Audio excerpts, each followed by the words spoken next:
Acabo de estar sentado mientras esperaba este ratito en los sillones donde se sientan los cantantes de Traviata, cuando se representa Traviata. Y esa es una emoción, porque toda la vida yo he estado ahí, yo soy un espectador nato, es extraño este lugar que ocupo en este momento en mi vida, porque yo me cruzo de piernas y puedo quedarme 4, 5, 6 horas tranquilamente escuchando la música, gracias a Dios, porque es una fuente enorme de felicidad, y esto es lo que he hecho tantas veces en este teatro. Pero nunca me tocó estar de este lado. Yo no sé cómo se animan los tenores y las sopranos, mi amiga Paula Almerares, por ejemplo, para citar una grande de La Plata, a plantarse aquí y cantar un aria.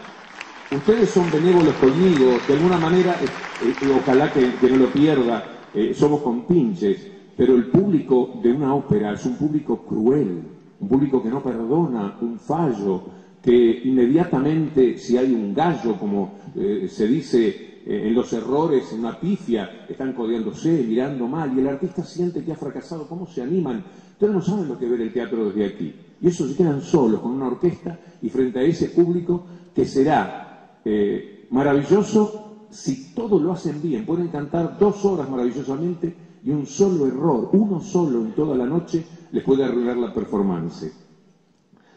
Así que estar aquí en el Teatro Argentino, ahora que me voy tranquilizando un poco, es altamente emocionante.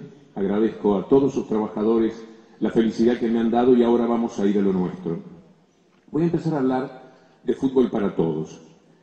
El fútbol para todos para mí es una de las grandes maravillas de estos tiempos. Algo extraordinario que se ha hecho por y para la gente y contra aquellos intereses que han jugado con una gran codicia y con un gran egoísmo durante todos estos años. Alguien ha dicho que el capitalismo es la legitimación de la codicia, pero se llega a veces a extremos ciertamente insoportables. El fútbol le perteneció durante años sin licitación, sin conocer su verdadero precio, a grupos mediáticos que jamás debieron haber puesto las manos en ese negocio. Grupos mediáticos que son los que tenían que controlar lo que se hace en la actividad pública, y el fútbol es de interés general, es parte de la identidad nacional, y quienes tenían que controlarlo, en vez de hacerlo, se adueñaron. Y se adueñaron desde los códigos mafiosos que implica darle protección a las personas que le entregaban ese negocio porque sí a sus amigos, lo cual ellos sabían perfectamente que estaba muy mal. Y durante años yo tuve que asistir a esa protección, a que no se denunciaran todos los errores y horrores que había dentro del fútbol, porque esas personas trabajaban desde adentro para el negocio de esos pocos. Hundieron al fútbol. Las instituciones, salvo las que han tenido un gran criterio, una gran responsabilidad en sus dirigentes, fueron de alguna manera como institución decayendo permanentemente.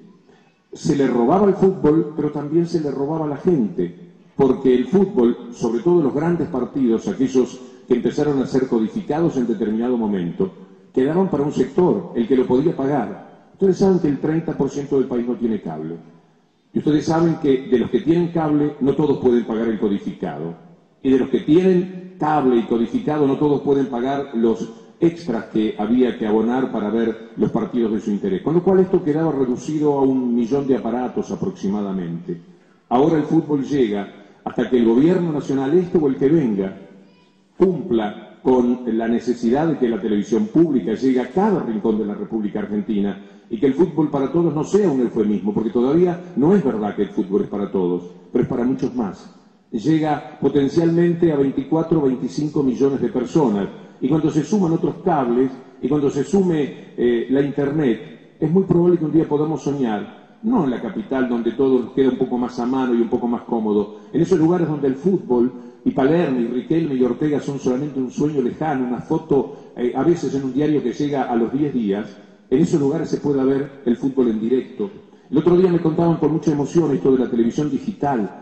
Hay chicos en el país que nunca vieron televisión. No parece mentira, no parece cuento. La Argentina, con toda su potencia, que tenga esa realidad.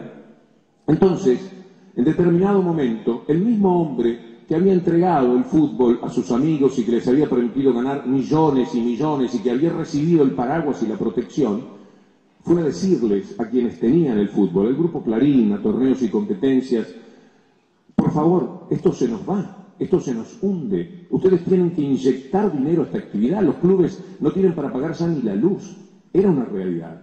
Los jugadores se van, pero ya no se van los Higuaín, los Venegas, los Gago, no se van los de la primera línea, los que inevitablemente seguirán siempre. Se nos van los de segunda línea, los de tercera línea. Los clubes se quedan con muchachitos que tienen que dar su examen ante estadios repletos, teniendo a veces que ser salvadores de los clubes con 19, con 20 años, pobrecitos, hay que parar la pelota en un clásico de Estudiantes, Gimnasia, saca al arquero y uno la va a parar y 30.000 personas lo están mirando y uno tiene apenas 19 años y un tío que se animó a llevarlo a la cancha de pronto en la tribuna como único aliado y como única ayuda.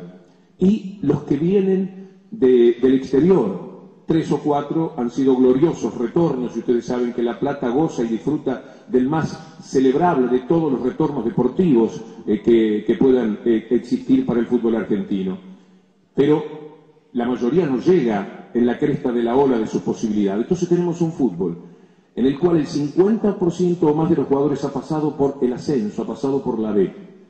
Repatriados, jugadores del exterior, pero que no son figuras en sus países porque están más o menos en la misma, y muchachos jovencitos que tienen que dar un examen. Por eso tenemos un fútbol que, siendo apasionante, a mí me gusta más este campeonato de pronto que los muy desparejos campeonatos europeos, es pobre desde el punto de vista de la técnica y de la propuesta del espectáculo. Entonces, empobrecieron al fútbol, la calidad del espectáculo, empobrecieron a las instituciones y se quedaron con un dinero muy grande durante todos estos años, tan grande que después se relaciona con la ley de medios, porque las ganancias fueron tan increíbles, tan excepcionales, porque ganaban en el robo directo que hacían de los clubes, ganaban en la mentira que significó decir que estaban asociados y después daban un dinero fijo, y ganaban en la herramienta que el fútbol significó para construir el monopolio, la posición dominante que ahora tienen. Ustedes conocen el procedimiento. Quienes no son de La Plata y son de otras ciudades sabrán perfectamente que una de las armas era, si en Tandil, y lo digo como ejemplo, había 2 canales, pues dueños del fútbol iban y lo ponían en un canal, con lo cual fundían al otro.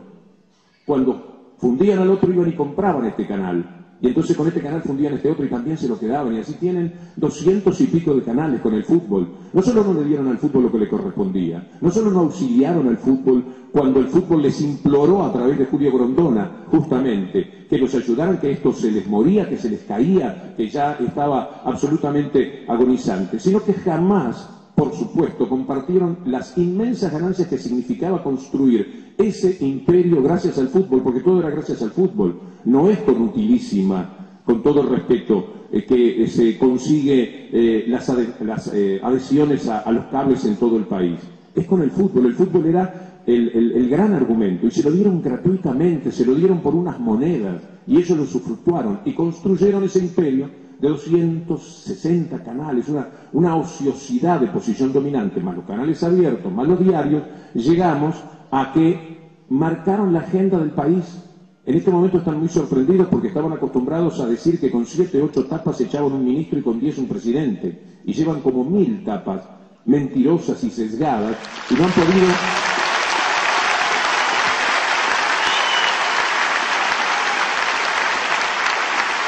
marcaban la agenda de alguna manera, y de todas las maneras, porque tienen tanto poder que los diarios tienen que, aunque sea el día siguiente, recoger lo que ellos dicen, porque si no les parece que quedan afuera. Ellos marcan la realidad, entre comillas. Y las radios, yo trabajo en una, y todas son iguales. Las radios no tenemos capacidad en general para generar noticias.